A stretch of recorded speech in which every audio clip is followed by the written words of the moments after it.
প্রচারের অভাবে অনেকেই জানেন না জেলা লিগ্যাল এইড অফিসগুলো আপস মীমাংসার মাধ্যমে যেমন বিরোধ নিষ্পত্তি করে, দরিদ্রদের বিনামূল্যে আইনজীবী নিয়োগ দিয়ে মামলার সহায়তাও করে থাকে। তবে আইনি সহায়তা পরামর্শ পেতে রাজশাহী জেলা লিগ্যাল এইড অফিস হয়ে উঠেছে অনেকের ভরসার জায়গা। রুবেল ইসলামের তোলা ছবিতে বুলবুল হাবিবের রিপোর্ট।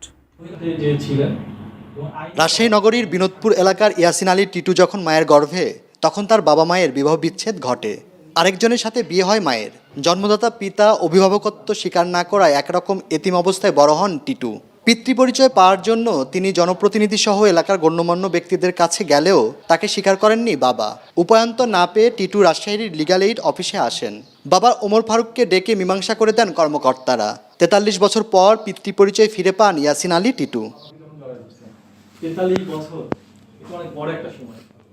পিতৃ পরিচয় দিচ্ছিল না, এখন জজ সাহেবের মাধ্যমে পিতৃ পরিচয় পাইলাম। এই বিচার পায়ে আমি খুবই খুশি। ছেলের স্বীকৃতি আমি দিয়েছি এবং আমরা সেটা জজ সাহেবের বিচার আমরা মেনে নিয়েছি। ইয়াসিন আলী টিটুর মতো শত শত মানুষ রাজশাহীর জেলা লিগ্যাল এইড অফিস থেকে নানা ধরনের আইনগত সহায়তা নিয়ে থাকেন। বিয়ের পরে কিছু সমস্যা ছিল, সেই সমস্যা নিয়ে আসছি এবং আল্লাহর মধ্যে এখান থেকে আমি ভালো সুযোগ সুবিধা পেয়েছি। এখানে আসলে কোনো পয়সা করিও লাগে না, আবার কোনো উকিলকেও যে ধরতে হয় এমনও নয়। সাধারণত এখানে যে মামলাগুলো করছে পারিবারিক ফ্যামিলি কোর্ট রিলেটেড যে মামলাগুলো, এই মামলাটাই বেশি করি। তার পাশাপাশি আমাদের মাদকের মামলা আছে, ফৌজদারি যে মামলাগুলো আছে সেগুলো করা হয়।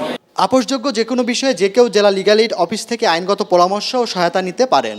মামলা চালাতে অক্ষম, অসহায় ও দরিদ্র মানুষদের পক্ষে বিনামূল্যে আইনজীবী নিয়োগও দেওয়া হয়। প্রতিষ্ঠার পর থেকে এ পর্যন্ত রাজশাহী লিগ্যাল এইড অফিস থেকে ১৬,১২৪টি মামলায় সহায়তা দেওয়া হয়েছে। লিগ্যাল এইড অফিসে সমস্ত ধরনের সেবাই দেওয়া হয়, অর্থাৎ একটা মানুষকে আইনগত পরামর্শ, আইনগত সেবা, এমনকি মামলা দায়েরের জন্য আইনজীবী প্রদান করা হয়। অনেকেই জানেন না লিগ্যাল এইড অফিসের আইনি সেবার কথা। পর্যাপ্ত প্রচার পেলে উপকৃত হতেন অনেক ব্যক্তি ও পরিবার। বুলবুল হাবিব, এটিএন নিউজ, রাজশাহী।